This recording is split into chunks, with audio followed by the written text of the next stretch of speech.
Hi viewers, welcome to our channel. ప్రస్తుతం మనతో ఉన్నారు సామాజిక రాజకీయ ఆర్థిక విశ్లేషకులు సిఏ నాగార్జున రెడ్డి గారు. Good evening Guruji.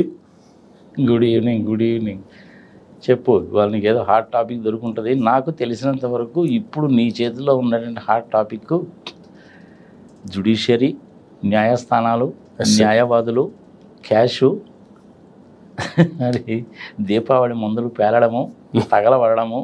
ప్రస్తుతానికి నీ చేతిలో ఉన్న హాట్ టాపిక్ ఇదే అయి ఉంటుంది. ఎస్ గురుజీ, సేమ్ ఎగ్జాక్ట్గా దాని గురించే. అయితే కొంచెం దీంట్లో డిఫరెంట్గా వెళ్తే అసలు దీనికి ఆరంభం ఏంది, దీని కథ ఏంటంటే ఏం చెప్తారు సార్? అసలు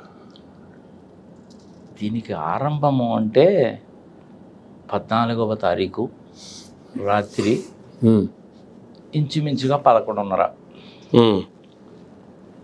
ఇది మొదలు. హోలీ సందర్భంగా ఆయన ఫ్యామిలీతో పాటు ఈ యశ్వంత్ సిన్హా గారు బయటికి వెళ్ళారు.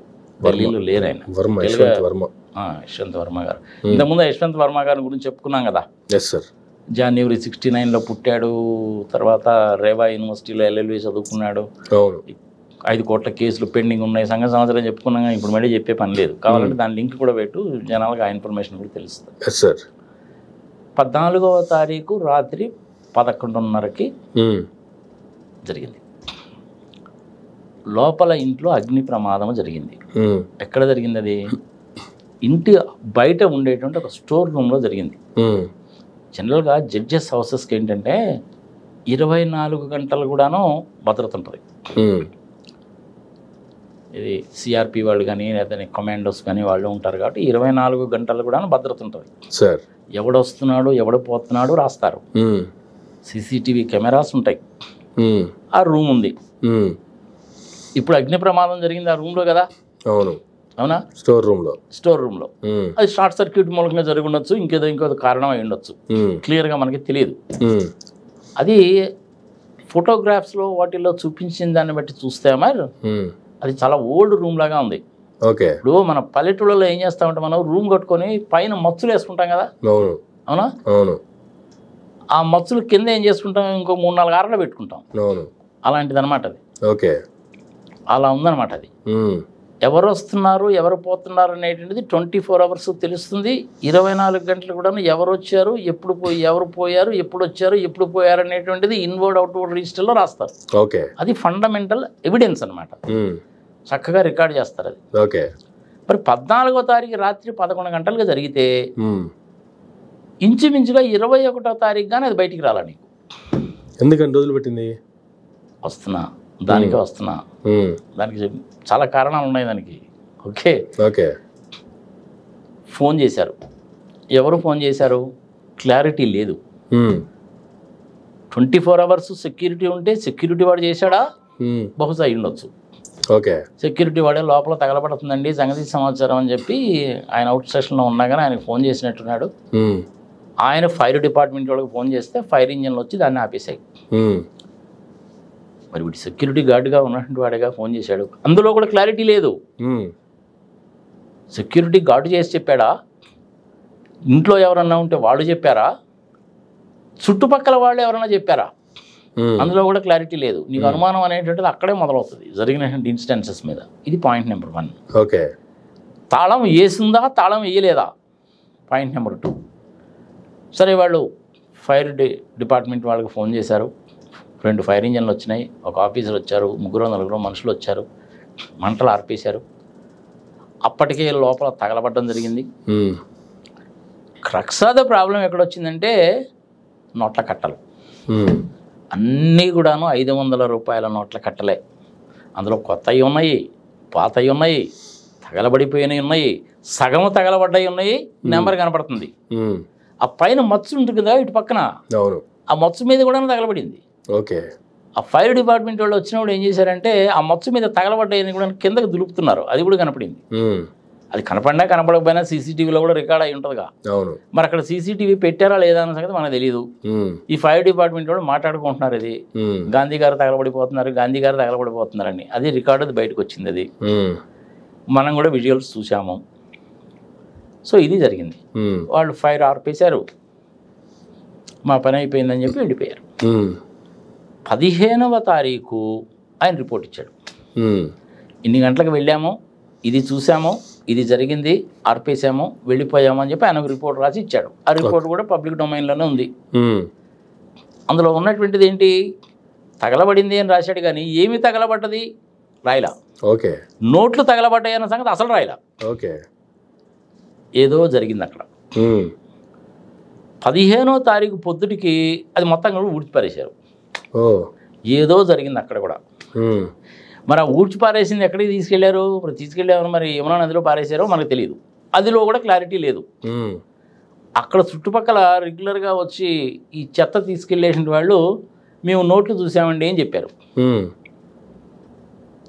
కొన్ని గాలికి ఎగిరిపోయి బయటకు వచ్చినాయండి, అవి వాళ్ళు ఏదో అక్కడ పడేస్తే వచ్చినాయండి, మేము చూసామండి అని చెప్పి ఆ చెత్త తీసుకొని వెళ్ళేటువంటి వాళ్ళు చెప్పారు. ఓకే. ఎవరు, ఢిల్లీ మున్సిపల్ కార్పొరేషన్ వాళ్ళు. ఇది ఒక ఎవిడెన్స్. ఓకే. తగలబడ్డ మాట వాస్తవం, నోట్లు ఉన్న మాట కూడా వాస్తవమే. మరి ఎన్ని నోట్లు ఉన్నాయి, ఎంత క్యాష్ ఉంది, ఒక్కొక్కడు ఒక్కొక్క రకం. అరుణ్ గోసావేమో 10 కోట్లు అంటాడు, ఇంకొకడేమో 15 కోట్లు అంటాడు. అబ్బాయి మరి 15 కోట్లు చాలా తక్కువ ఉండని చెప్పి ఒకడేమో 50 కోట్లు చేస్తాడు. ఇంక ఇదిలో రోజులు ఖర్చు కొద్ది చివరికి 100 కోట్లు కూడా అవుద్ది. మొత్తం కలిపి లెక్కేసుకోవడం ఇంకా అంతే. 10, 20, 30, 50 మొత్తం కలిపితే 100 లెక్కేసుకొని డివైడెడ్ బై 3 వేసుకుంటావో డివైడ్ ఇంటూ 2 వేసుకుంటావు, ఇంక నీ ఇష్టం, అది వదిలే. ఎంత అమౌంట్ అనేటువంటి దాంట్లో కూడా క్లారిటీ లేదు. ఇది కూడా ప్రజలు గుర్తుపెట్టుకోవాలి.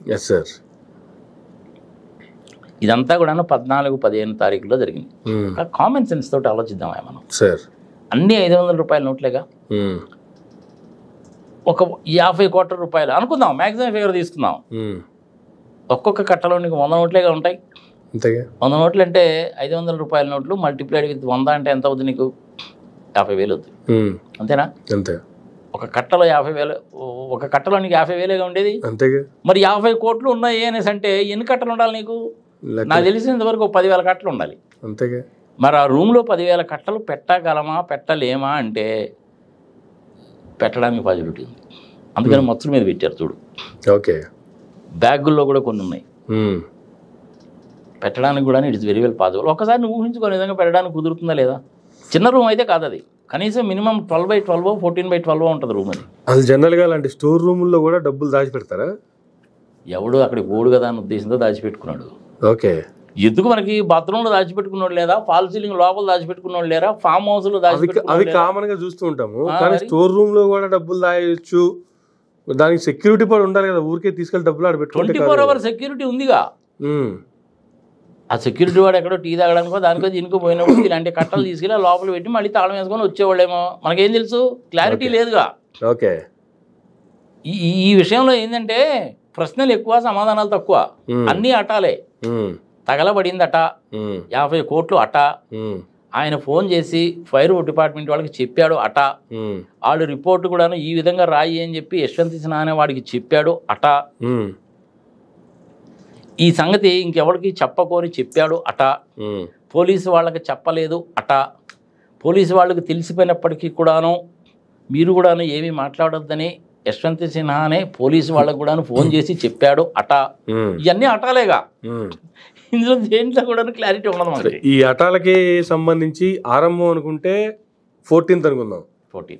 పోనీ దీనికి ఏమైనా ఒక అంతం ఉండే అవకాశం ఉందంటారా? ఒకవేళ ఉంటే ఎప్పుడు ఉండే అవకాశం ఉంది అసలు? అది నిజంగా కనుక చీఫ్ జస్టిస్ గారు కనుక తలుచుకుంటే, భారత రాష్ట్రపతి గారు కదా వీళ్ళని అపాయింట్ చేసేది, ఆమె కనుక తలుచుకుంటే 90 రోజులు తేలిపోతుంది. ఆవిడ తలుచుకున్నా కూడా 90 days టైం కావాల్సిందేనా? మరి ఇన్వెస్టిగేట్ చేయాలిగా. ఓకే. ఇవన్నీ అట్టాలే కదా. ఈ అట్టాలకి సమాధానం కనుక కావాలంటే ఇన్వెస్టిగేషన్ చేయాలి. ఇన్వెస్టిగేషన్ చేయడం అనేటువంటిది ఆర్డర్ చేయాలి.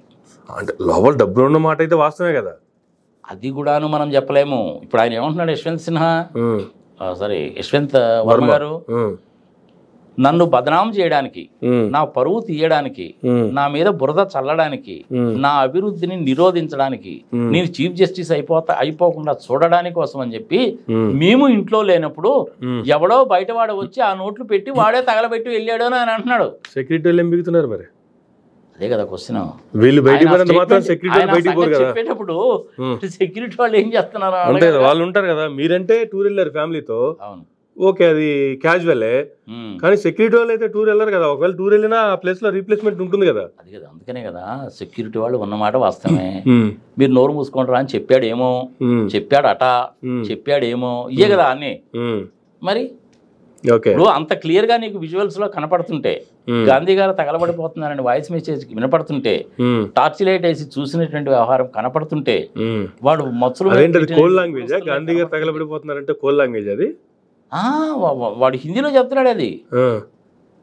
గాంధీజీ జల్ రహా హై, గాంధీజీ జల్ గయే, గాంధీజీ జల్ గయే అంటాడు, వినపడుతుంది అది. సీసీటీవీలో రికార్డ్ అయి ఉంటుంది, లేదంటే వాళ్ళు వచ్చిన వాళ్ళు రికార్డ్ చేసుకొని ఉంటారు. వీడేదో అంటుంటే ఇంకోటి రికార్డ్ చేసి ఉంటాడు, ఇదేదో బాగానే ఉంది ఆయన అని. మరి వీళ్ళందరినీ మేనేజ్ చేయాలిగా, మేనేజ్ చేసాడేమో ఆయన. అయితే ఫైర్ డిపార్ట్మెంట్ అతను అంత క్లియర్గా ఫైర్ డిపార్ట్మెంట్లో ఉండే వాళ్ళే వచ్చి చేస్తే అతను రిపోర్ట్లో రాయాలి కదా. ఇదిగో 4 కుర్చీలు ఉన్నాయి, ఒక బల్ల ఉంది, ఒక దివానా ఉంది, ఇంకా వేరే చెక్క పెట్టెలు ఉన్నాయి, పాత పేపర్లు ఉన్నాయి, డబ్బులు కూడా ఉన్నాయి. ఎంత ఉన్నాయో మాకు తెలియదు, డబ్బులు తగలబడ్డాయి మేము చూసామని రాయాలిగా. మరి వాడు రాయలేదుగా. ఓకే, దానికి యశ్వంత్ సిన్హా గారు ఏమంటారు, ఈ విధంగా మా స్టేట్మెంట్ ఇస్తాడు. అది కూడా ఎప్పుడు ఇచ్చాడు ఆయన? ఈ ఇన్సిడెంట్ జరిగి ఈ వ్యవహారం అంతా జరుగుతున్న తర్వాత 5-6 రోజుల తర్వాత చెప్పాడు ఆయన. అది సుప్రీంకోర్టు చీఫ్ జస్టిస్ అడిగినప్పుడు, హైకోర్టుకు సంబంధించి ఢిల్లీ హైకోర్టు చీఫ్ జస్టిస్ అడిగినప్పుడు ఆయన చెప్పాడు. ఆయన అదే రికార్డ్ చేసి చీఫ్ జస్టిస్ దగ్గర పంపించాడు. ఇవాళ చూసావా, ఇందనగా టైమ్స్ నౌలో ఎవరినైతే 3 అపాయింట్ చేశారో ఆ 3 కూడా ఆయన ఇంటికి వచ్చారు విచారణ చేయడానికి. అంటే విచారణ మొదలైంది. ఏం జరుగుతుందో మనకు తెలియదు. పత్రికలు వాళ్ళు చుట్టుపక్కల చాలా మంది అడిగితే వాడు ఏం చెప్పకుండా వెళ్ళిపోయారు. 30 తుగ్లక్ క్రిసెంట్ రోడ్లో ఆయన ఇల్లు. అది జనరల్గా వీళ్ళు ఎవరికి ఏం చెప్పలాడటానికి వీల్లేదు, అన్ని అటాలేవి. జనరల్గా వీళ్ళకి ఉండేటువంటి ప్రొటెక్షన్ పరిస్థితి ఎలా ఉంటుంది సార్? జనరల్గా మిగతా వాళ్ళు తప్పులు చేస్తే ఎలా ఉంటే వీళ్ళకి కూడా అలాంటివి ఉంటాయా, లేదంటే వీళ్ళకి ఏమన్నా ఎక్స్ట్రీమ్ లెవెల్ ప్రొటెక్షన్ ఉంటుందా? వీళ్ళకి ఎక్స్క్లూజివ్గా ఒక చట్టమే ఉంది, జడ్జెస్ బ్రాకెట్స్ ప్రొటెక్షన్ యాక్ట్ 1985. అంటే ఉంది. దాని ఉద్దేశం ఏంది? జడ్జిలకు ప్రొటెక్షన్ ఇవ్వడానికి. ఓకే, వాళ్ళు ఏం చేసినా కూడా వాళ్ళు ఈ యాక్ట్ అనేది ప్రొటెక్ట్ చేస్తూ ఉంటుంది. అందులో సెక్షన్ 3 అని ఒకటి ఉంటుంది జడ్జెస్ ప్రొటెక్షన్ యాక్ట్లో. సెక్షన్ 3లో notwithstanding anything contain in this act or under any other act for the time being in force అని చెప్పి మొదలుపెట్టి సెక్షన్ చెప్పారు. దాని ప్రకారం ఏంటంటే, నువ్వు కానీ నేను కానీ బయట ప్రాక్టీస్ చేసుకునేటువంటి అడ్వకేట్లు కానీ, డాక్టర్లు కానీ, బ్యాంక్ ఆఫీసర్లు కానీ, సామాన్యుడు కానీ, ఎవడైనా సరే వాళ్ళని పొగడడానికి వీల్లేదు, తిట్టడానికి వీల్లేదు, అడగడానికి వీల్లేదు, ప్రశ్నించకూడదు. సూపర్, అది ఆ చట్టం. మరి వాళ్ళని ప్రశ్నించడం అంటే ఎవరు ప్రశ్నించాలి అంటే కొలీజియం మాత్రమే ప్రశ్నించాలి.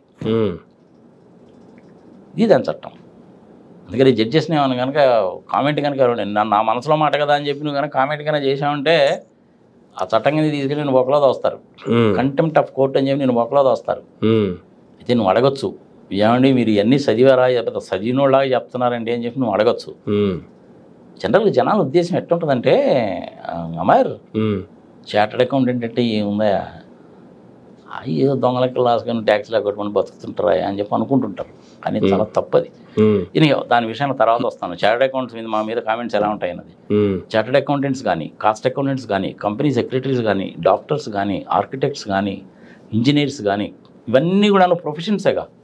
ఈ ప్రొఫెషన్స్ మీద కూడాను ఎలా ఉంటుంది అనేటువంటిది నెక్స్ట్ దీంట్లోనే కంటిన్యూషన్లోనే చెప్పుకుందాం మనం. ఇప్పుడు జడ్జెస్కి ప్రొటెక్షన్ ఉన్నట్టుగానే వాళ్ళకు ఒక సెక్షన్ ఉన్నట్లుగానే ఇప్పుడు మీరు చెప్తున్నటువంటి ఈ వర్గానికి కూడా ఒక సెక్షన్ ఏమైనా ఉందా సార్ సపరేట్గా? లేదు, ఎందుకని జడ్జెస్కి మాత్రమే ఉంది. ఎందుకు వాళ్ళకి మాత్రమే, ఎందుకని అదలాగా? అరే అదే నువ్వు అడగకూడదా అంటుంటే? ఓహో, అలా కూడా అడగకూడదా? అడగను కూడా అడగకూడదు. వాళ్ళని ఏమన్నా మనం కామెంట్ చేయాలంటే చేయకూడదు. అసలు నువ్వు అడగడానికి కూడా వీల్లేదు. అసలు ఈ చట్టం మీరు ఎందుకు తెచ్చుకున్నారండి, మిమ్మల్ని ప్రొటెక్ట్ చేయడానికి ఈ చట్టం పెట్టుకోవడం ఏంది అని కూడా నువ్వు అడగకూడదు. కంటెంప్ట్ ఆఫ్ కోర్ట్ అవుతుంది. పార్లమెంట్లో పాస్ చేసిన చట్టం అది. ఆ చట్టం పార్లమెంట్లో పాస్ చేసినప్పుడు దాని గురించి ఐ థింక్ నాకు తెలిసి వ్యతిరేకించినటువంటి వ్యక్తి ఒకడే ఉన్నాడు, రామ్ జెత్మలానీ.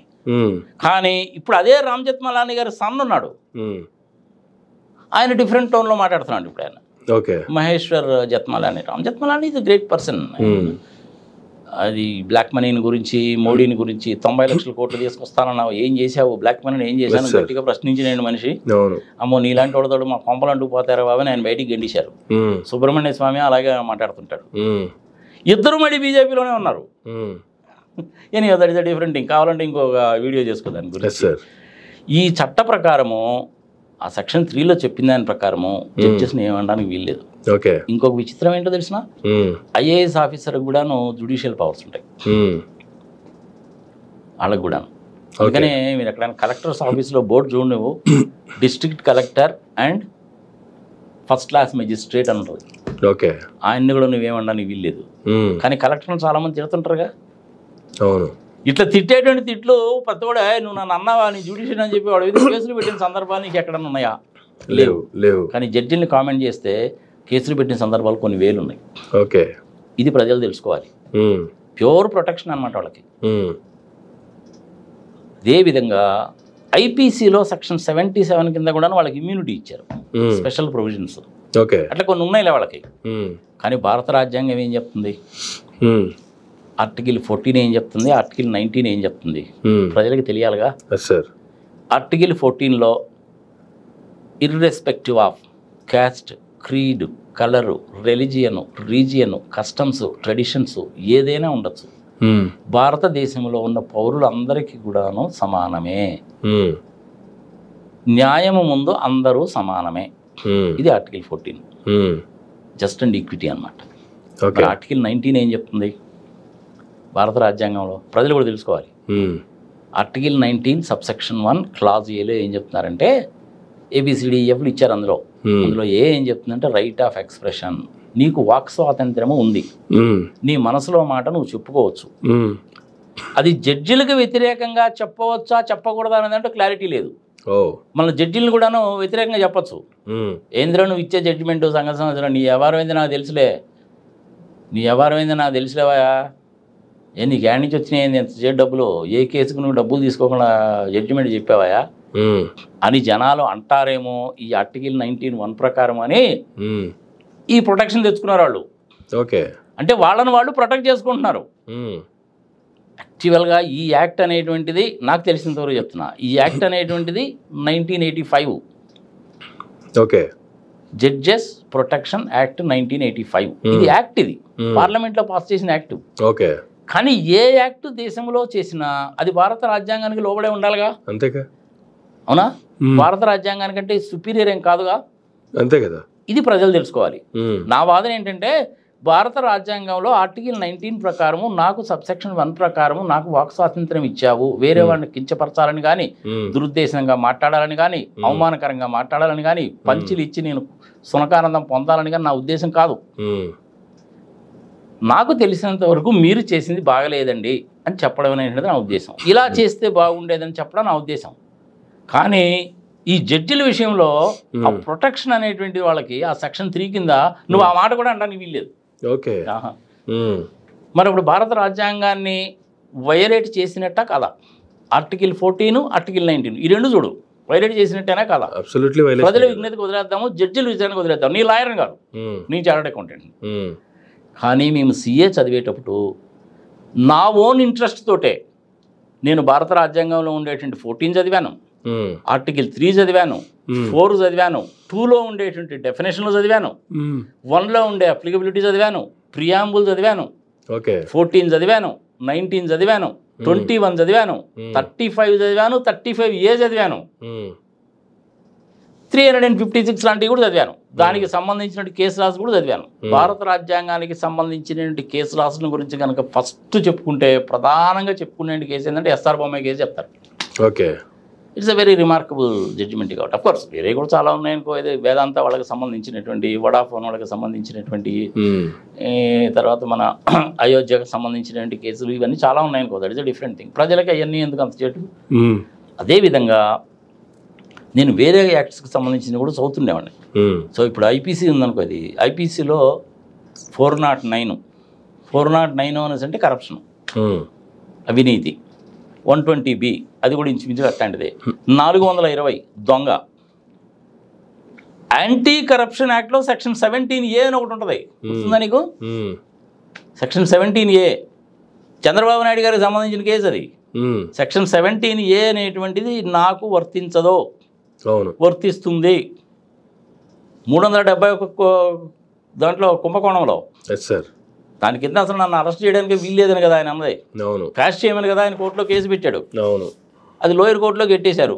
లోయర్ కోర్టులో కొట్టేసినందుకు గాను ఆమెను పాపం అమ్మ నా బూతులు తిట్టారు టీడీపీ వాళ్ళు. అప్పుడు అలాంటి వాళ్ళ మీద చర్యలు ఉండవా? ఆమె కనుక నిజంగానే తెలుసుకుంటే వీళ్ళందరి మీద చర్యలు తీసుకోవచ్చు. ఓకే, కానీ ఆమె చేయలేదు. ఏ ఫోన్ ఇప్పించుకున్నాడు లేదా అంటుంటారు అని చెప్పి వదిలేసింది. కానీ ఈ చట్ట ప్రకారము వీళ్ళకి ఇచ్చినట్టు ఇమ్యూనిటీ ప్రకారము నువ్వు ఆ విధంగా కామెంట్ చేసినా, రైటింగ్లో ఇచ్చినా, యూట్యూబ్లో చెప్పినా, ఎక్కడ చెప్పినా నీ మీద యాక్షన్ తీసుకోవచ్చు. అనడానికి వీల్లేదు. రెండు చెప్తున్నా నేను. పొగడడానికి వీల్లేదు, తిట్టడానికి వీల్లేదు, నీ మనసులో వాళ్ళ మీద ఒపీనియన్ చెప్పడానికి వీల్లేదు. కానీ ఆర్టికల్ 19 ప్రకారము నీ అభిప్రాయం చెప్పచ్చు. కానీ దీని ప్రకారము చెప్పడానికి వీల్లేదు. చట్టం అనేటువంటిది రాజ్యాంగం కింద ఉంటుంది. మరి ఇది రాజ్యాంగానికి సంబంధించిన క్వశ్చనే అవుతుంది. ఇది చివరికి ఇది రాజ్యాంగ ఉల్లంఘన కింద వస్తుందేమో మనం వేచి చూడాలి. మనకు కూడా అంత క్లారిటీ తెలియదు. చెప్తుండే అన్ని ఆటాలని ఇంకేం చెప్తాం ఇంకెందుకంటే. అదేవిధంగా మేము ఏం చేస్తామంటే even out of my own interest చెప్తున్నాను బా. ఇప్పుడు మాకు కూడాను చార్టర్డ్ అకౌంటెంట్స్ యాక్ట్ ఉంది. చార్టర్డ్ అకౌంటెంట్స్ యాక్ట్ అనేటువంటిది 1949లో 1949లో పార్లమెంట్లో చట్టం పాస్ చేస్తే వచ్చినటువంటిది చార్టర్డ్ అకౌంటెంట్స్ యాక్ట్.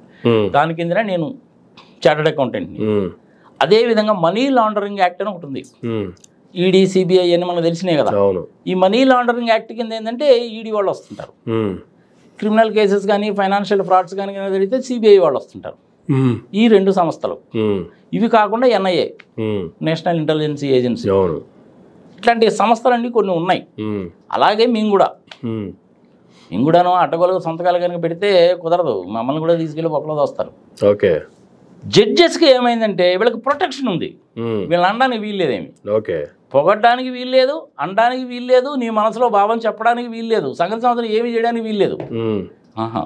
డిస్ట్రిక్ట్ కోర్టులో నీకు జడ్జిమెంట్ అనుకూలంగా రాకపోతే నువ్వు హైకోర్టుకి వెళ్ళు, హైకోర్టులో రాకపోతే సుప్రీంకోర్టుకి వెళ్ళు.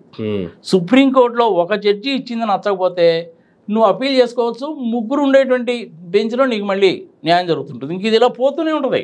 ఓకే, మ్యాక్సిమం ఎంతమంది ఉంటారో తెలిసిన ఇప్పటివరకు జరిగిన కేసులో 13 మందితోటి కూడాను బెంచ్ని ఫామ్ చేసి జడ్జిమెంట్స్ ఇచ్చారు. ఐ థింక్ ఎస్ఆర్ బొమ్మాయి కేసులో 11 మంది అనుకుంటాను జడ్జెస్. అలాగే ఇంకేదో కేసు ఉండాలి, నాకు గుర్తులేదు. అది ఏడాది గుర్తుపెట్టుకుంటాను స్వామి నేను మటుకి. 13 జడ్జిలు అందులో, 13 మంది జడ్జిలు ఉన్నారు అందులో. సో ఇంపార్టెంట్ కేసెస్లో ఒకసారి అలాగే ఉంటుంది. ఇప్పుడు నేను చెప్పినండి ఇందాక చంద్రబాబు నాయుడు కేసు 371 దానికి సంబంధించింది ఈ హైకోర్టులో కూడా కొట్టేశారు. 40 పేజీలు 38 పాయింట్లు, నో క్వాష్ పో అన్నారు. లోతురా వాదించింది అది. ఆయన ఒక మంచి సాలిడ్ డైలాగ్ చెప్పాడు అక్కడ, గుర్తుందా నీకు? ఇంత చేటు వాదించినప్పటికీ కూడాను న్యాయ దేవత మాకు కరుణించకపోతే ఏమి చెయ్యాలి, కత్తి తీయక తప్పదు అన్నాడు. దారుణమైన స్టేట్మెంట్ కదా. అంతే కదా. నిజంగా దాన్ని కనుక దృష్టిలో కనుక పెట్టుకుని ఉంటే ఈ చట్టంలో ఇమ్యూనిటీ ఇచ్చారు కాబట్టి జడ్జెస్కి నిజంగా ఆయన మీద యాక్షన్ తీసుకోవచ్చు, భద్రా మీద కూడా. కానీ ఇది ఏం తీసుకోలేదుగా. అదే పని నువ్వు చెయ్యి, ఏం జరుగుతుందో చూడు, ఇమ్మీడియట్గా నీ మీద కేసు పెడతారు. కానీ ఎందుకు వాళ్ళకు ఒక న్యాయం మనకు ఒక న్యాయం ఎందుకు మరి? అది ఇండియాలో చట్టాలు అలాగే ఉంటాయి స్వామి. కరెక్టే. ఇప్పుడు ఆయన జడ్జి గారిని అన్నట్టే కదా, ఆయన కూడా ఇండైరెక్ట్ గా. అంతేగా మరి. ఇప్పుడు ఆయన లాయరే కదా, ఆయన మీద కూడా యాక్షన్ తీసుకోవాలి కదా. ఆయన మీద చేయలేదు. ఆ లోయర్ కోర్టులో ఉండామే బాబు నువ్వు రిమైండ్లోకి బోరా బాబు అని చెప్పింది. మరి ఆమె అమనా బుద్ధులు తిట్టారుగా, మరి ఆమె ప్రొటెక్షన్ కావాలిగా. అవును, ఆమె కూడా చేసి ఉండొచ్చు. రుద్ర గారిని కూడా చేసిన హిమబిందు గారు. నీ ఏంటంటే చిన్న చిన్న కాబట్టి పెద్ద పట్టించుకోరు. ఏ చదువుతాయి నీ చదువులు ఇంక పోరా బాబు అని చెప్పి పోతా ఉంటారు అంతే, అంతకంటే ఏమి ఉండదు.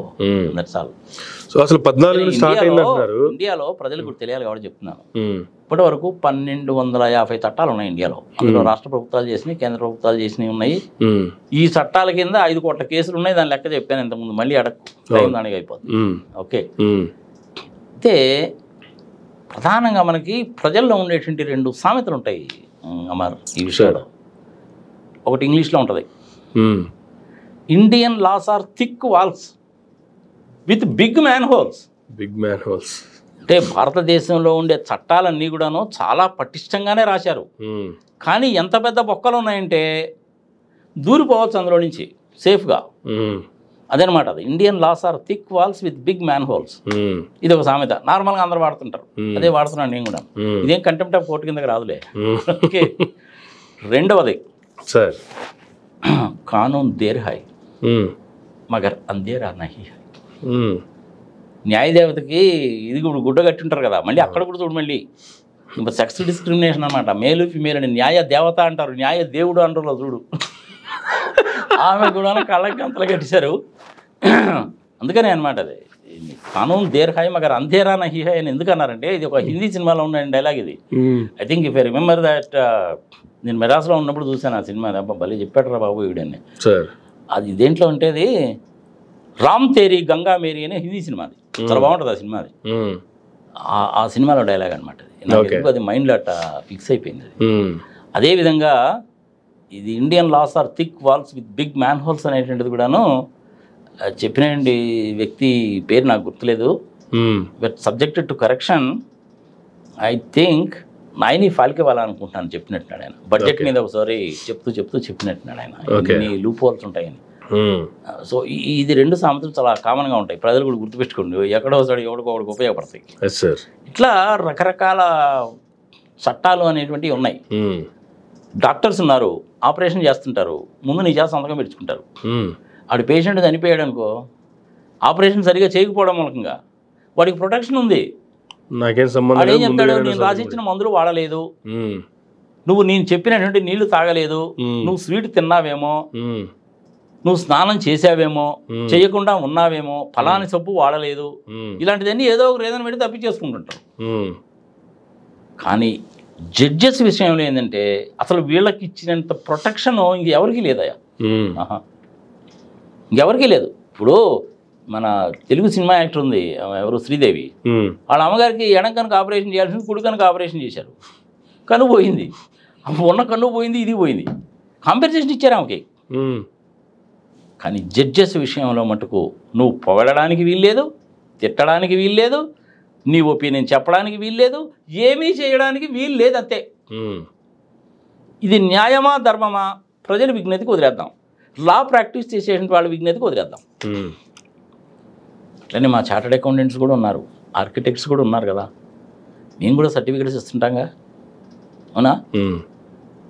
ఈ చార్టర్డ్ అకౌంటెంట్స్ని కూడాను అమ్మనాబూతులు తిట్టేవాళ్ళు చాలామంది ఉంటారు. నువ్వు ఎనిహో మరి మీ సంగతి ఏంటంటే అని అడుగుతావు కాబట్టి ఎనిహో చెప్తున్నా నేను. మా చార్టర్డ్ అకౌంటెంట్స్ని కూడాను తిట్టేవాళ్ళు చాలామంది ఉంటారు. మాకు యాక్ట్ ప్రకారం వచ్చినట్టు వాళ్ళం కదా, మా మీద కూడాను భయంకరమైన తిట్టు తిడతారు. నువ్వు చెప్తే ఆశ్చర్యపోతావు ఒకసారి. చార్టర్డ్ అకౌంటెంట్ అంటే ఏముందండి, ఏ దొంగ సంతకాలు పెట్టడమేగా, డబ్బులు తీసుకొని బ్యాలెన్స్ షీట్ల మీద సైన్ చేయడమే కదండి. డైరెక్ట్గా అట్లా చెప్తే అట్ట తింటారు. 5,000 మోహన్ వారు అయితే సర్టిఫికేట్ ఇస్తారండి, ఏంది చార్టర్డ్ అకౌంటెంట్స్ మనకి మేలు మున్నాడుకులు అని అమ్మనాబూతులు తిట్టేవాళ్ళు ఉంటారు, ఒకళ్ళు ఇద్దరు చేసేవాళ్ళు కూడా ఉంటారు. That is a different thing. Okay, మీరు ఇచ్చిన సర్టిఫికేట్లు అన్నీ కరెక్ట్గానే ఉన్నాయా అండి? నాగార్జున రెడ్డి గారు ఏందండి మీరు మాట్లాడేది అంటే, నా పేరు చెప్పుకుంటున్నాను వేరే వాడిని అనడం ఎందుకు అని తిట్టే థర్డ్ క్లాస్ ఫెలోస్ ఉన్నారు. మగడు గల వీడిని ఐటర్ కింద పెట్టుకొని వీడి దగ్గర సర్టిఫికేట్ పోవాలంటే సాగుకు వచ్చిందా, వీడి దుంపద గడ్డి మన దగ్గర కుక్కన కాపలా పెట్టినట్టాను, వీడు చేయడు, వేరే వాళ్ళు చేయనీడు, రూల్ అంటాడు, రెగ్యులేషన్ అంటాడు, చట్టం అంటాడు, తలకాయ నొప్పి బాబు వీళ్ళతోటి అని అమ్మనాబూతు తిట్టేటువంటి వాళ్ళు కూడా చాలామంది ఉన్నారు. మా ప్రొఫెషన్ కూడా తిట్టు తగులుతాయి, కానీ మేమేం చేయడానికి వీలు లేదు, ఎందుకంటే మాకు ఇమ్యూనిటీ లేదు. చేసినా తిట్లే, చేయకపోయినా తిట్లే, చేయకపోయినా తిట్లే. నిజంగానే చేసావనుకో, నువ్వు చేయకపోతే ఇంకోటి చేస్తాడా, 5,000 మోహన్ వారు అయితే నీలాంటి వచ్చినంత ముందు ఉన్నారు. అని థర్డ్ క్లాస్ ఫెలోస్ చాలామంది ఉంటారు. ఈ థర్డ్ క్లాస్ ఫెలోస్ ఉంటారు, వీళ్ళందరూ కూడా ఏంటంటే బీకాం తప్పినోడు, 4 సంవత్సరాలు బీకాం చదివినోడు థర్డ్ క్లాస్ ఫెలోస్ ఉంటారు అన్నమాట. వాళ్ళ బతుకు తీరు కోసం చెప్పి ఇట్లాంటి పనులు చేస్తుంటారు, మేనేజ్మెంట్ కాకబెట్టి ఇలా దిక్కుమాలిన పనులను చేస్తుంటారు అన్నమాట. అందుకని మాకు కూడా తిట్లు తప్పవు, డాక్టర్లకి తిట్లు తప్పవు, ఆర్కిటెక్ట్స్కి తప్పవు, ఇంజనీర్లకి తప్పవు, సైంటిస్టులకి తప్పవు, ఎవరికి తప్పవు. నోరు మూసుకు కూర్చోవాల్సిందే. మనం ఏదైనా యాక్షన్ తీసుకున్నామంటే అంతంత మాత్రంగానే ఉంటుంది, మళ్ళీ కేసు పెట్టాలిగా మనం. అంతే కదా, ఈ మాట అన్నావు కదా అని చెప్పి నేను సెల్ ఫోన్లో రికార్డ్ చేసి వాడి మీద కేసు పెడితే ఎప్పుడు తెలియదు. అందుకని మేము జనాలు ఈ చెబుతూ పిచ్చి మనలో అంటూ పోలీసులను వదిలేస్తాం. కానీ జడ్జిల విషయం అట్ట కదా, వాళ్ళు ఏమి నువ్వు అనడానికి వీల్లేదు. సో ఇది దీని అంటే ప్రజలకు కూడా తెలియాలి కాబట్టి చెప్తున్నాను. ఇట్లనే ఐపీసీలో వేరే సెక్షన్లు కూడా ఉంటాయి. మనీ లాండరింగ్ యాక్ట్ కింద ఉండేటువంటి ఈ సెక్షన్ 17A చంద్రబాబు నాయుడు బాగా తెలుసు కాబట్టి ఆయన సంగతి చెప్పాను నేను. ఆ సెక్షన్ దేనికి పెట్టారంటే 17A అనేటువంటిది నీతిగా నిజాయితీగా ఉండే గవర్నమెంట్ ఆఫీసర్స్ మీద అనవసరంగా ఎలిగేషన్లు వస్తాయి, సంగతి సమాచారం ఉద్దేశంతో వాళ్ళకి రక్షణ కల్పించడానికి 17A పెట్టారు. ఓకే, అంతేగాని దొంగతనం చేసిన వాళ్ళకన్నా అవినీతి చేసిన వాళ్ళకి అది అప్లై కాదు. చంద్రబాబు నాయుడు కేసులో ఏంది, అడ్డంగా దొరికిపోయాడు ఆయన. అది ఎక్కడ మొదలైంది, పూణే ఎక్కడో పూణేలో మొదలైంది. డాక్యుమెంటరీ ఎవిడెన్స్ సహా ఉంది. అందుకని లోయర్ కోర్టులో ఆమె కొట్టేసింది, హైకోర్టులో వీళ్ళు కొట్టేశారు, సుప్రీంకోర్టుకి వెళ్ళారు. సుప్రీంకోర్టులో చంద్రచూడ్ ఉన్నాడు. సాటర్డే సండే సుప్రీంకోర్టు ఉండదుగా, కానీ అయినా కానీ కేసు అడ్మిట్ చేశారు. అసలు యాక్చువల్ కేసు అడ్మిట్ చేయకూడదు, అడ్మిట్ చేశారు. ఇప్పుడు నేను ఆ మాట కనుక అంటే నువ్వెవడరా చెప్పడానికి మాకని చెప్పి నాకు నోటీస్ ఇస్తారేమో మళ్ళీ. ఓకే, సో అది సీరియస్ కేసు. అదేమైంది చివరికి 2 జడ్జిలు ఉన్నారు, ఇప్పటికైనా పర్మిషన్ తీసుకోవచ్చు అన్నారు. అవినీతి జరిగిందా లేదా అన్నది క్లియర్గా తెలుస్తుంది. అవినీతి అనేటువంటిది ఇంపార్టెంటా, పర్మిషన్ అనేటువంటిది ఇంపార్టెంటా, అది సుప్రీంకోర్టు వాళ్ళు అడిగింది కదా. ఆ కేసు ఎవరు వాదించారు? లోత్రా గారే వాదించింది. హైకోర్టులో ఆయనే, అక్కడ కూడా ఆయనే. ఆ కేసు ఇంకా తేల్లా. సరే, ఇక్కడ మన ఆంధ్రప్రదేశ్కి సంబంధించిన కేసు మార్గదర్శి రామోజీరావు గారు చనిపోయాడు, ఆ కేసు అలాగే ఉంది. ఆంధ్రప్రదేశ్ విభజన చట్టం సంబంధించి ఉండవల్లి అరుణ్ కుమార్ గారు వేరే వాళ్ళు వేసిన కేసులు అది అలాగే ఉన్నాయి. అదేమో ఆర్టికల్ 3, ఆర్టికల్ 4కి సంబంధించింది. ఆర్టికల్ 4 ప్రకారం ఏమో విభజించారు. ఆర్టికల్ 4లో చెప్పిన దాన్ని 3 ప్రకారం విభజించారు. 4లో చెప్పిన దాన్ని ఏది చేయలేదు. ఇంతవరకు ఎందుకు చేయలేదండి మీరు అని చెప్పి మన లాయర్లను అడగడానికి వీల్లేదు. దీని ప్రకారం, ఈ చట్ట ప్రకారం ఇంక మరి ప్రజలు ఎక్కడికి పోవాలా? This is one part. సమయ సందర్భం వచ్చింది కాబట్టి ప్రజలకి చెప్పాను. 14వ తారీఖు ఫైర్ జరిగింది, 15వ తారీఖు ఏమో రిపోర్ట్ చేశారు. 15వ తారీఖు పొద్దుటికాల మొత్తం కూడా చెత్తనంతా తీసేశారు. 20వ తారీఖు వరకు ఏమీ జరగలేదు. తర్వాత ఏదో తూతుమాలుగా చేశారు. పోలీస్ కమిషనర్ని పిలిచారు, ఢిల్లీ పోలీస్ కమిషనర్ని. ఆయన ఒకసారి ఒక రకంగా, ఇంకోసారి ఇంకో రకంగా చెప్పాడు. ఈ ఫైర్ ఆఫీసర్ ఒకసారి ఒక రకంగా, ఇంకోసారి ఇంకో రకంగా చెప్పాడు. ఆ ఢిల్లీ హైకోర్టు చీఫ్ జస్టిస్ గారు ఏమో రిపోర్ట్ ఇవ్వమన్నారు, ఆయనేమో రిపోర్ట్ ఇచ్చాడు. చీఫ్ జస్టిస్ దగ్గరికి పోయింది, ఆయనేమో ఈయన ఢిల్లీ నుంచి అలహాబాద్ ట్రాన్స్ఫర్ చేయండి అన్నారు. అతను అంతకుముందు అలహాబాద్లోనే ఉన్నాడు, 2021లోనే ఢిల్లీకి వచ్చింది. దాని మీద అనేక మంది కామెంట్స్ చేశారు. హరీష్ సాల్వే చెప్పాడు, అసలు ఈ కొలీజియం అనేటువంటిది పెద్ద బోగస్ అండి, ఇది ఈ సంగతి సమాచారం అని చెప్పి ఆయన చెప్పాడు. మహేశ్వర్ జత్మలాని గారి సన్ను, అతనేమో ఈయన చెప్పిన దానికి విరుద్ధంగా చెప్పాడు. రస్తోగి అనేటువంటి ఆయన, ఇంకొక ఆయన ఇంతకుముందు అడిషనల్ సొలిసిటేటర్ జనరల్గా పనిచేశాడు గవర్నమెంట్ ఆఫ్ ఇండియాకి. ఆయన కర్ర విరగకూడదు, పాము తాగకూడదు అన్నట్టు ఆయన చెప్పాడు. అరుణ్ గోసార్ ఏమో 10 కోట్లు అంటాడు, వేరే టీవీ ఛానల్స్ వాడేమో 15 అంటాడు, ఇంకొకడేమో 50 అంటాడు. అశోక్ అరోరా అని ఒక ఆయన చెప్పింది కూడా విన్నాను నేను. ఆయన చాలా పెద్ద మనిషి అశోక్ అరోరా, చిన్న మనిషి కాదు ఆయన కూడాను, LLB. బట్ ఆయన హార్వర్డ్ యూనివర్సిటీలో, స్టాన్ఫోర్డ్ యూనివర్సిటీలో, క్వీన్స్ యూనివర్సిటీలో, ఆక్స్ఫోర్డ్ యూనివర్సిటీలో లా టీచింగ్ చేస్తుంటాడు ఆయన. న్యూయార్క్లో ఉంటాడు అనుకుంటాను ఆయన. ఈ మధ్యన నాకు కాంటాక్ట్లోకి వచ్చాడు ఆయన కూడా. ఆయన ఒక వీడియో చేసి రిలీజ్ చేశాడు అమర్, చాలా బాగుంది. ఆయన ఏమంటాడంటే, ఇలాంటివన్నీ చాలా జరుగుతున్నాయండి, ఇప్పుడు బయటకు వచ్చింది కాబట్టి, ఇంత క్లియర్గా కనపడుతుంది కాబట్టి దీని గురించి మీరు డిస్కస్ చేస్తున్నారు, కానీ ఇది గత 30-40 సంవత్సరాల నుంచి కంటిన్యూస్గా జరుగుతుంది, ఎవడు మాట్లాడడానికి వీల్లేదు కాబట్టి బయటికి రాలేదని చెప్పాడు ఆయన. Point number 1. రెండో పాయింట్ ఏంటంటే, అలాంటి జడ్జిలకి సంబంధించిన పిల్లలతోటి దయచేసి మీ పిల్లలు తిరగకూడదు. వాళ్ళకి పుట్టకాల్సి ఉంటాయి కదమ్మా, స్కూల్లో డ్రాప్ చేయడం, కాలేజీలో డ్రాప్ చేయడం, పుట్టకాల్సి ఉంటాయి కదా. ఈ పుట్టకాలు ఉంది చూసావా, మన వెనక గన్ మ్యాన్ వచ్చాడని, అలాంటి వాళ్ళ పిల్లలతోటి కనుక మీరు కనుక తిరిగారనేసి అంటే మీరు కూడా భ్రష్టు పట్టిపోతారు, యంగర్ జనరేషన్ జాగ్రత్తగా ఉండండి అని చెప్పాడు ఆయన. మంచి మెసేజ్ ఇచ్చాడు ఆయన. అంతే కదా అది, తప్పే ఉంది. అట్లా వీళ్ళ 4 రకాలుగా చెప్పారు. ఇంకా మిగిలిన వాళ్ళు చాలామంది చెప్పారనుకో, న్యూస్ ఎక్స్ చూశాను, టైమ్స్ నవ్ చూశాను, ఇప్పుడు కూడా టైమ్స్ నవ్ వాళ్ళు ఏం చేస్తున్నారో చెప్పాను నేను. మరి గోస్వామి అయితే 3-4 రోజుల నుంచి అసలు ఇంక ఇదే పనిలో ఉన్నాడు. ఇవన్నీ రకరకాలుగా జరుగుతున్నాయి. మరి ఇప్పుడు దీనికి ఫైనల్గా సొల్యూషన్ ఏంటి? చూసుకుంటే ప్రొటెక్షన్ అయితే ఉంది, వీళ్ళకి ప్రొటెక్షన్ ఉంది కదా అని చెప్పి దీన్ని ఇలాగే గాలికి వదిలేసావా?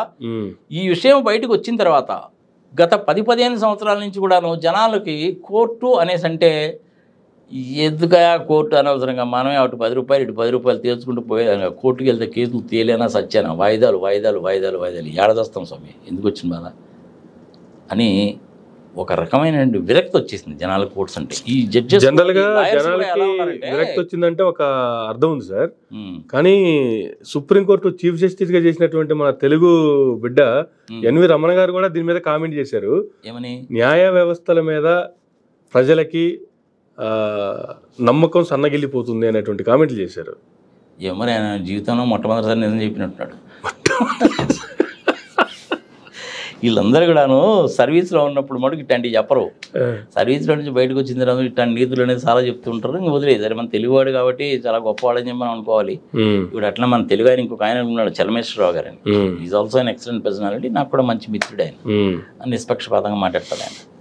ఇప్పుడు నా పరిస్థితే ఈ విధంగా ఉండి ఎంతమంది ఫోన్లో చేసి అడుగుతుంటే చెప్పలాగా వస్తున్నాను నేను. పాపం ఇంకా అట్లాంటి వాళ్ళ పరిస్థితి ఎట్లా ఉంటుందో ఒకసారి నువ్వు ఆలోచించుకో పాపం. చెప్పకపోతేనేమో ఈయన ఒళ్ళు కొవ్వు ఎక్కిందండి, నెత్తి మీద కొమ్ములు వచ్చినాయండి, ఆహా ఓహో కళ్ళల్లో ఇది చేరిందండి అంటారు. చెప్పారనుకో ఏం చెప్పాలి వాళ్ళు? అబద్ధం చెప్పలేరు. సుప్రీంకోర్టులో జడ్జిగా కింద రిటైర్ అయ్యారంటే 65 years దాటి ఉంటాయి. అబద్ధం చెప్పలేరు. నిజం చెప్తేనేమో మళ్ళీ తిట్లు. ఎక్కడ చదువుతారు చెప్పు పాపం. ఇప్పుడు ఆ హిమబిందుని చూడు ఎన్ని తిట్లు తిట్టారు పాపం ఆమె. ఆమె చట్ట ప్రకారం పోయింది కదా. అంతే కదా. మరి చట్ట ప్రకారం బాగా ఏం పోతారు చెప్పు నీకు? తప్పు కదా అది. కానీ ఏంటంటే దీనికి ఇన్వెస్టిగేషన్ అనేటువంటిది మొదలుపెట్టారు. దాని సందర్భంగానే ఇవాళ వచ్చారు. ట్రాన్స్ఫర్ చేసేయండి ముందన్నారు. వాళ్ళు ఏం చెప్పారు? అలహాబాద్ హైకోర్టు వాళ్ళు, కర్ణాటక హైకోర్టు వాళ్ళు, ఢిల్లీ హైకోర్టులో ఉండేటువంటి బార్ అసోసియేషన్ ఎవరైతే ఉన్నారో వాళ్ళందరూ కూడాను ఈ కొలీజియం అనేటువంటిది మంచి వ్యవస్థ కాదు అని మెజారిటీ ఆఫ్ ద పీపుల్ చెప్పారు. ఓకే. ఆయన అక్కడ ట్రాన్స్ఫర్ చేయడం అనేటువంటిది పనిష్మెంట్ కాదు, ఇదేదో కంటి తుడుపు చర్యే, ఇక్కడ పనికిరానంటే వాడు అక్కడెక్కడ పనికి వస్తాడు వాస్తవం కదా అది అన్నారు. వాళ్ళ ఒపీనియన్ వాళ్ళు చెప్పారు. సో బార్ అసోసియేషన్ వాళ్ళు కూడా చాలా మంది వాళ్ళ ఒపీనియన్స్ అనేటువంటిది ఎక్స్ప్రెస్ చేశారు. ఇందులో రిటైర్డ్ జడ్జెస్ ఎక్స్ప్రెస్ చేశారు, ప్రాక్టీస్ చేస్తున్న జడ్జెస్ ఎక్స్ప్రెస్ చేశారు. ఈ కేసు మటుకు చాలా తీవ్రతరమైనటువంటి కేసే ఇది. ఓకే. ప్రైమా ఫేసియా ఎవిడెన్స్ అనేది ఉందా లేదా కనపడతానే ఉంది. కానీ నీకు జడ్జెస్ కూడాను ఏం చూస్తారంటే ప్రజలకు కూడా తెలియాలి కాబట్టి చెప్తున్నా, కొన్ని న్యాయ సూత్రాలు ఉంటాయి. ఆ న్యాయ సూత్రాలని పాటించాలి. అందులో ఫస్ట్ది ఏంటి? ఆర్టికల్ 14 అందరూ సమానమే, just and equity, an opportunity of being heard should be given to both the parties. ఇరు పార్టీలకు కూడాను తమ వాదనని వినిపించుకునేటువంటి తమ అభిప్రాయాలు చెప్పేటువంటి అవకాశం ఇవ్వాలి. an opportunity of must be given. ఎవిడెన్సెస్ను చూడాలి, జస్ట్ అండ్ ఈక్విటీ చూడాలి, డాక్యుమెంటరీ ఎవిడెన్సెస్ చూడాలి, అదేవిధంగా లా ఆఫ్ విస్తోపెల్ కూడా చూడాలి. ఇవన్నీ కూడా న్యాయ సూత్రాలు. ఈ న్యాయ సూత్రాలకు అనుగుణంగా ఇస్తారు. ప్రిన్సిపల్స్ ఆఫ్ న్యాచురల్ జస్టిస్ అని కూడా ఉంటుంది. ఏంటంటే న్యాయబద్ధంగా ధర్మబద్ధంగా ప్రకృతి సిద్ధంగా నీకు లభించేటువంటి న్యాయం ఏంటి అది కూడా చూస్తారు. ఇవన్నీ కూడా న్యాయ సూత్రాలు. ఏమేంటి అవి? అందరూ సమానమే, ఇద్దరికీ అవకాశం ఇవ్వాలి, ప్రాథమికమైనటువంటి న్యాయ సూత్రాలను పాటించాలి, డాక్యుమెంట్స్ చూడాలి, ఎవిడెన్సెస్ చూడాలి, థరోగా చెక్ చేయాలి, దానికి సంబంధించినటువంటి కేసెస్ ఇంతకుముందు అర్లియర్ జడ్జిమెంట్స్ ఎలా ఉన్నాయో చూడాలి, ఇరు పక్షాల యొక్క వాదనలు వినాలి, చట్టాన్ని దృష్టిలో పెట్టుకొని జడ్జిమెంట్ ఇవ్వాలి. జడ్జిమెంట్ ఇవ్వడం అనేది అంత సులభం కాదు, మనం ఏదో అనుకుంటున్నాం కానీ జడ్జిమెంట్ ఇవ్వడం అంటే it is not such an easy task. గుర్తుపెట్టుకోండి, ప్రజలు కూడా గుర్తుపెట్టుకోవాలి. ఎందుకు డిలే అవుతాయి అనేసి అంటే దానికి చాలా కారణాలు ఉంటాయి. మరి ఆ కారణాలు ఏంటి? ఇవాళ రేపు ఆ కారణాలు కూడా ఎంత విచిత్రంగా తయారైనాయి అంటే, నా కేసుకు సంబంధించి నేను ఒక అతను పెట్టుకున్నాను, నువ్వు నా అపోనెంట్వి, నువ్వు పెట్టుకున్నావు, వీళ్ళిద్దరు కుమ్మక్కైపోయి క్లీన్స్ కొంపలు ఉంచే పరిస్థితులు కూడా ఉన్నాయి ఇప్పుడు. ఓకే. ఇంకొంతమంది జడ్జిలు ఏం చేస్తారు, అడ్వకేట్స్ ఏం చేస్తున్నారంటే, మన తరఫున వాడికి ఆథరైజేషన్ ఇచ్చాం, వాడికేమో నోటీసులు వాళ్ళకి వస్తాయి, నువ్వు పలానా రోజున కోర్టుకు రా సంగతి అవుతున్నాడు అంటే. అఫ్కోర్స్ ఇప్పుడంటే ఆన్లైన్లో చూసుకుంటూ జరుగుతున్నాయి. వీడేం చేస్తాడంటే ఆ నోటీసులు మనకి ఇయ్యడు, హియరింగ్ డేట్ ఎప్పుడో చెప్పడు, ముట్టు కింద వేసుకొని కూర్చుంటాడు. 3 సార్లు నువ్వు అటెండ్ కాలేదనుకో నీ కేసు పోయిందే, నీకు తెలియని కూడా తెలియదు నీ కేసు కొట్టేశారండి. అంతే కదా. మరి ఇది మరి వీళ్ళు ప్రాక్టీస్ చేసేటువంటి అడ్వకేట్స్ చేసేటువంటి తప్పేగా ఇది. వాళ్ళని నువ్వేమైనా అనొచ్చు కానీ జడ్జిలను అనడానికి వీల్లేదు. ఓకే. మనం పెట్టుకున్న అడ్వకేట్స్ ఒకసారి మనకి వెనుపోటు పుడుతారు. ఇంకా విచిత్రం ఏంటో తెలిసిన, నా కేసు హియరింగ్ ఎప్పుడండి అని చెప్పి మనమే వాళ్ళని ఫోన్ చేసి అడగాలట, వాడు చెప్పడంట. హియరింగ్ ఎప్పుడు ఉంటుందో వాళ్ళకి తెలుస్తుందా నాకు తెలుస్తుందా? కోర్టుకు వెళ్ళాను వచ్చేసాను, హియరింగ్ ఎప్పుడు నాకెట తెలుస్తుంది? వాళ్ళకి తెలుస్తుంది. వాళ్ళు కొనుక్కొని నాకు చెప్పాలి, అది కాదంట. మనం అడగాలంటే వాళ్ళని, అంటే వాడికి ఆ 10 పైసలున్న రూపాయి ఫోన్ ఖర్చు కూడా బెటర్ అనమాట. మనమే ఫోన్ చేసి అడగాలంట వాడిని. అది మనమే ఫోన్ చేసి కనుక అడిగితే మధ్యాహ్నం 4 గంటలే చేసామనుకో కోర్టులో ఉన్నానండి అంటాడు, 7 గంటలే చేసామనుకో ఇంటికి వెళ్ళిపోయారండి ఫైల్ ఆఫీస్లో ఉందండి అంటాడు. మరి నువ్వు ఎప్పుడు చేయాలా?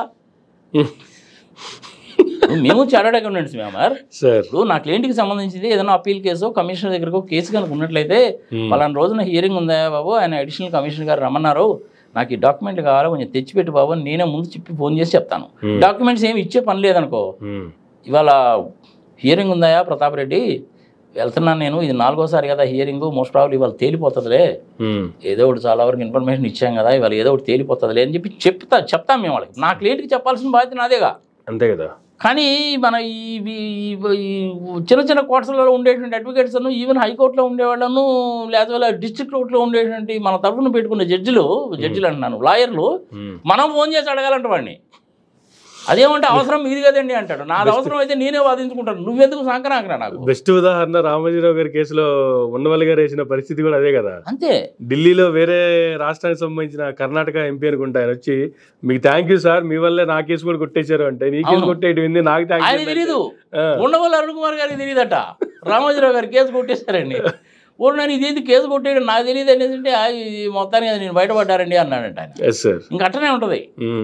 కానీ ఏంటంటే మనం ఎవరికన్నా లాయర్కి కనుక కేసు కనుక అప్పు చెప్తే కేసును మానిటర్ చేసుకోవాల్సిన బాధ్యత మనదే. మనం ఏమాత్రము కేర్లెస్గా కనుక ఉన్నామంటే కేసులు కొట్టేస్తారు కూడా. పాపం జడ్జిదేం తప్పులేదు, ఇప్పుడు మనం పెట్టుకున్న లాయర్ చెప్పాలి, వీడు చెప్పి చావడం. కానీ ఫీజులు మటుకు తీసుకుంటారు, హియరింగ్కి వెళ్ళినప్పుడల్లా మటుకు ఫీజులు ఇవ్వాలి. అందుకని ఇవన్నీ చూసిన తర్వాత నేను ఏం చెప్తున్నానంటే ప్రజలకి, ఊళ్ళో ఉండేటువంటి పెద్ద మనుషుల ద్వారానే పరిష్కరించుకోండి. ఫ్రెండ్స్ కనుక ఎవరు ఉంటే వాళ్ళ ద్వారా పరిష్కరించుకోండి, కానీ వీలైనంత వరకు కోర్టుకి ఎడబాకండి. 1,80,000 కేసులు 30 సంవత్సరాలు దాటిపోయిందంటే ఇంతవరకు పరిష్కారం కాలేదు. ఇంకట్టంటే నీకు న్యాయ వ్యవస్థ మీద నమ్మకం ఎట్లుంటుంది? 24,000 మంది జడ్జిలు ఉన్నారు దేశంలో. ఈ 24,000 మంది జడ్జిలు అనేటువంటి వాళ్ళు సరిపోరు నిజంగానే. సుప్రీంకోర్టులో 34 మంది, మ్యాక్సిమం 33 మంది ఉన్నారు. ఇప్పుడు ఎట్లా సరిపోతారు? మీకు సరిపోరు. అరే దేశంలో పాపులేషన్ 36 కోట్లు స్వతంత్రం వచ్చినప్పుడు ఎంతమంది ఉన్నారో ఇప్పుడు కూడా జడ్జిలు ప్రపోర్షనేట్గా పెరగలేదుగా. మరి ఇప్పుడు అమెరికాలో అయితే ఏమవుతుందనేసి అంటే పొద్దున్న లేచిన మూలం అమెరికా అమెరికా అమెరికా అమెరికా చచ్చిపోతుంటాం కదా మనం. ఆ అమెరికాలో విడాకుల కేసు వచ్చిందంటే 180 రోజులు అయిపోవాలా. ఫైనాన్షియల్ ఫ్రాడ్స్కి సంబంధించిన కేసులు కనుక అయితే 3 సంవత్సరాలు అయిపోవాలా. హత్యకు సంబంధించిన అయినా 3 సంవత్సరాలు అయిపోవాలా. మరి మన ఇండియాలో అది ఎందుకు లేదు? 1,80,000 కేసులు 30 సంవత్సరాలు దాటిపోయింది, జడ్జిమెంట్ లేదు. అలా అయిపోతే ఇలా నోట్ల కట్టలు కనిపించావు కదా, ఇలాగ నోట్ల కట్టలు కనిపించాలంటే ఇప్పుడు నోట్ల కట్టల సంగతి అయినా బయటికి రావాలన్నా కానీ వాళ్ళకి ఆ యాక్ట్ కింద ఇమ్యూనిటీ ఉంది. నువ్వు పొగడానికి వీల్లేదు, తిట్టడానికి వీల్లేదు. ఇది న్యాయమా ధర్మం? ప్రజల విజ్ఞతకు వదిలేద్దామా? మరి ఇప్పుడు సమస్యగా సొల్యూషన్ ఏంటి? ఏమంటే నాగార్జున రెడ్డి గారు మీరు ఎంత చేడు చెప్తున్నారు కదా, మీ చార్టెడ్ అకౌంటెంట్ కూడా అమ్మనా బూతులు తిడతారు, 5,000 మహానుభావులు ఇస్తే సర్టిఫికెట్లు ఇస్తారని తిడుతుంటారు అంటున్నారు, గడ్డిమామ దగ్గర కుక్కను కాకలా పెట్టినట్టు అయిపోయింది అంటున్నారు, మీరు ఇచ్చినవి అన్నీ కరెక్ట్గానే ఉన్నాయా చెప్పు, సంగతి సమాచారాన్ని మిమ్మల్ని కూడా తిడుతున్నారండి అని అంటున్నారు కదా. ఒకసారి నేను ఎందుకు ఉన్న ఫ్యాక్ట్ చెప్పుకోవాలి ఒకసారి. ఇప్పుడు అందరి గురించి చెప్పిన ముందు నా గురించి నీ సంగతి ఎంతో చెప్పాయని అడుగుతారా లేదా, అందుకని చెప్తున్నాను నేను. మాకు కూడా ఇలాంటి తిట్లు తప్పవు, వస్తుంటాయి. ప్రజలకు కూడా నేను ఇంకొక మాట చెప్పదలుచుకున్నాను అమ్మాయి ఈ సందర్భంగా. ఇండియాలో ప్రస్తుతం ఉన్న చట్టాల ప్రకారం జాగ్రత్తగా వినాలి. ఇండియాలో ప్రస్తుతం ఉన్న చట్టాల ప్రకారము అన్ని చట్టాలని లెక్కలోకి తీసుకొని తూచా తప్పకుండా నేను చట్టాలను పాటించి వ్యాపారం చేస్తాను అంటే you can't do business, you take it granted for me. ఈ మాట నేను ఇప్పుడు చెప్పడం లేదు, ఇంకో 50 years అయిన తర్వాత అయినా సరే నువ్వు ఈ వీడియో పెట్టు, అవునా కదా జనాలు తెలుసుకుంటాను. Absolutely impossible. ఇండియాలో నువ్వు చేయలేవు. 0.5%, 1%, 2% వైలేట్ చేయక తప్పదు. ఎందుకంటే మన దేశంలో చట్టాలు అలా తెచ్చినాయి. వీళ్ళకంటే ఇమ్యూనిటీ ఉంది, మనకు లేదుగా. ఇండియాలో అన్ని చట్టాలకి లోబడి పద్ధతిగా వ్యాపారం చేసేవాళ్ళంటే ఫింగర్ టిప్స్ మీద నిలబడ్డాయి. Tata group of companies, Aditya Kumar Mangalam Birla is also a chartered accountant for information. టీవీఎస్కి సంబంధించిన గ్రూప్ కంపెనీస్, బజాజ్, రాహుల్ బజాజ్ వాళ్ళ ఫ్యామిలీకి సంబంధించినవి, ఇట్లాంటి వాళ్ళు తప్ప వెరీ ఫ్యూ పీపుల్, ఇట్లాంటి గ్రూప్స్ తప్ప, ఈవెన్ ఇన్ఫోసిస్, మహేంద్ర లాంటి గ్రూప్స్ తప్ప, ఆనంద్ మహేంద్ర లాంటి వాళ్ళు తప్ప. ఆనంద్ మహేంద్ర క్రికెట్ని ఎంకరేజ్ చేయడు తెలుసా నీకు? ఆయన దేశీయ గేమ్లు ఉంటాయి సో, ఏది కోతి కొమ్మంచి, కబడ్డీ గేమ్స్ టోర్నమెంట్స్ ఆయన కండక్ట్ చేస్తుంటాడు.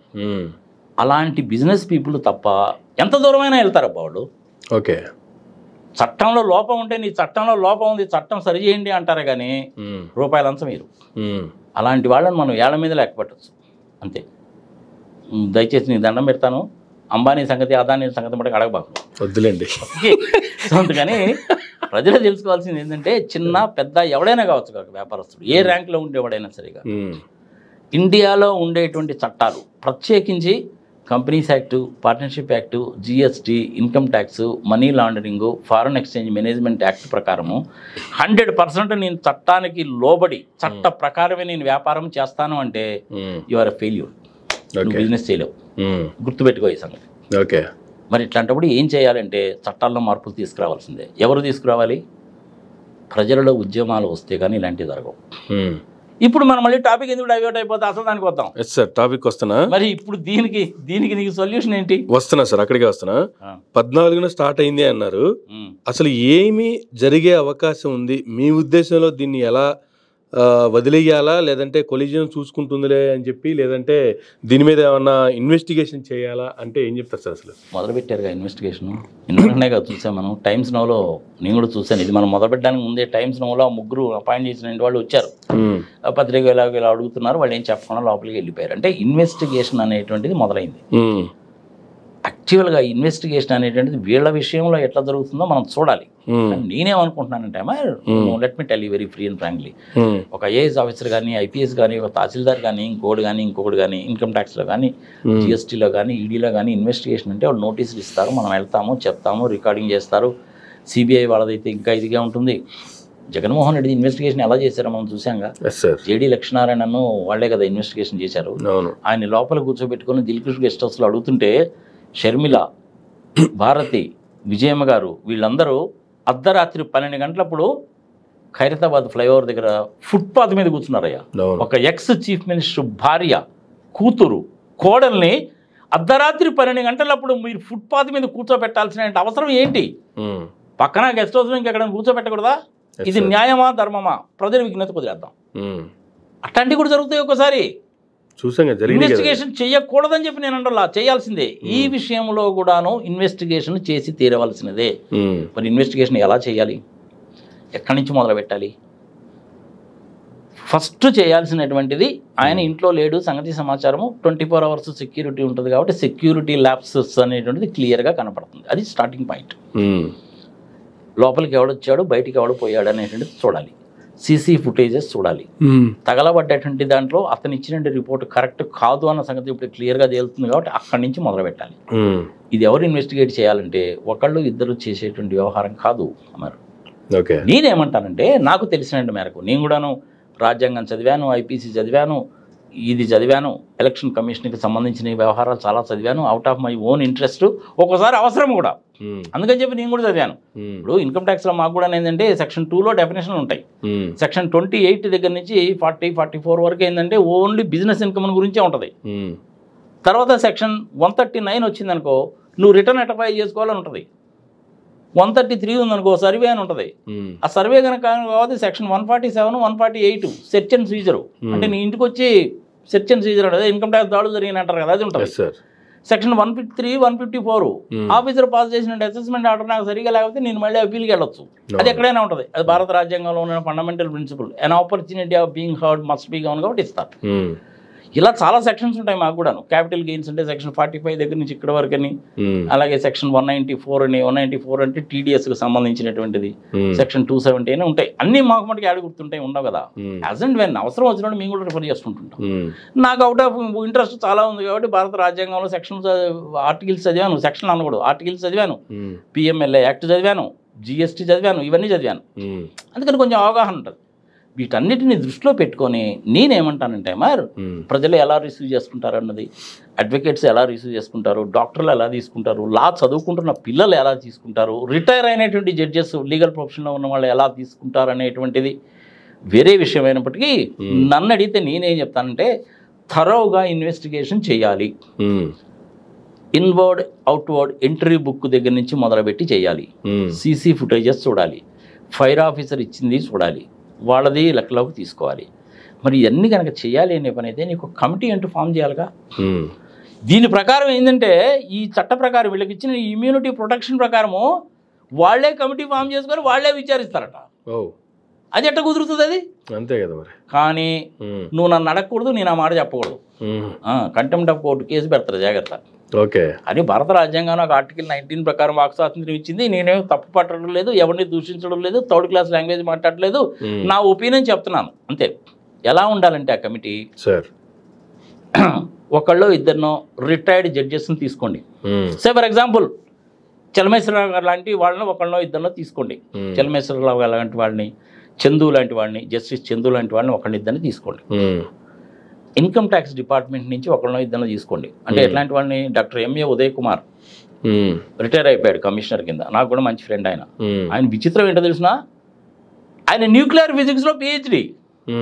ఇంట్లో వాళ్ళందరికీ పాపం ఆయనకి స్వీడన్లో ఉండేటువంటి వాళ్ళు ఆఫర్ ఇస్తే ఫెలోషిప్ కోసం, లేదు నువ్వు IRS కింద సెలెక్ట్ అయ్యావు, బ్రహ్మాండంగా సంపాదన ఉంటుంది, అది ఉంటే ఓహో మంచి పొజిషన్ కదా అంటే వాళ్ళ బాధ వాళ్ళకి ఆయన అయ్యాడట. పాపం చాలాసార్లు చెప్పాడు నాకు ఆయన. Doctor MA Uday Kumar nuclear ఫిజిక్స్లో PhD అయ్యారా. అలాంటి వాళ్ళని తీసుకోండి. నాకు బాగా తెలుసు, చాలా నీతిమంతులు. మోహన్ రెడ్డి అని ఒక ఆయన ఉన్నాడు, అడిషనల్ కమిషనర్. ఇంతకుముందు హైదరాబాద్లో ఉండేవాడు, ఇప్పుడు ఎక్కడున్నాడో తెలియదు. తర్వాత అలాగే రామకృష్ణ ఇంకొక ఆయన, ఆయన కూడా ప్రిన్సిపల్ కమిషనర్ ర్యాంక్లో ఉన్నాడు.